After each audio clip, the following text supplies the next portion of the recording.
Alors comme ça, j'ai une présidence bavarde? Eh ben, je te prends la course, moi. Ouais, c'est ça. Et t'as combien de chevaux sous le capot? Sous le capot, t'as combien de chevaux? Oui, oui. Il comprend rien.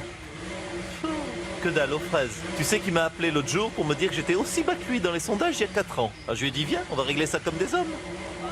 Hein, sur le bitume? Ouais, tu vas retourner à Tulle en pleurant. Hein. Allez, mets la gomme.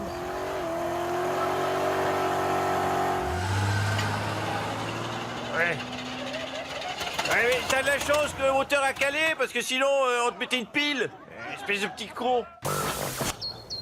Mon père, faisons une prière pour l'Amérique, OK? Père, bénissez-moi. Allez, on y va.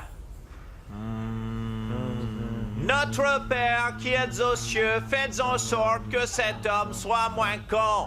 Entendez notre désespoir, sauvez-nous de sa débilité.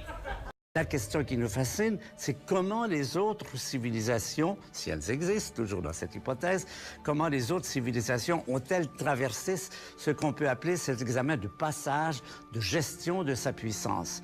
Qu'est-ce qu'on risque de trouver? Eh bien, on risque de trouver deux cas de figure. On risque de trouver des planètes qui sont couvertes de débris radioactifs ou de détritus. Ce sont les civilisations qui n'ont pas été capables de passer cet examen.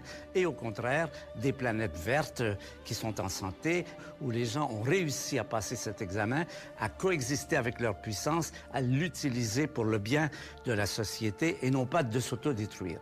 Alors, on pourrait leur poser quelques questions. On pourrait leur dire comment ça s'est passé quand vous êtes arrivé au niveau quand nous sommes aujourd'hui. Pouvez-vous nous donner de bons conseils? Nous avons besoin de bons conseils pour nous assurer que notre planète, la Terre, va rester habitable. Donc, pour moi, ce serait la question que je poserais si je pouvais rejoindre une planète qui, manifestement, a dépassé ce stage, a réussi à vivre avec sa puissance. Comment vous avez fait? Chez nous, on a des gros problèmes.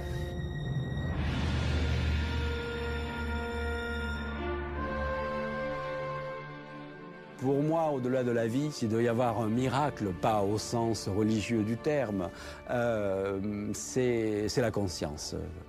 Il y a un cerveau qui commence à analyser l'environnement de façon extrêmement performante. Et je trouve que c'est cela, finalement, le plus grand mystère. C'est plus que la vie, c'est finalement l'apparition de la conscience dans l'univers. Mon penchant métaphysique me porterait sur l'hypothèse que la conscience doit apparaître naturellement au cours de l'évolution cosmique, non seulement sur Terre, mais je l'espère ailleurs et je l'espère de façon plus performante que ce que nous connaissons sur notre planète Terre. C'est pas drôle, hein? Ça craint, oui. Ça va nous filer la poisse, ça, tu vas voir. C'est sûr.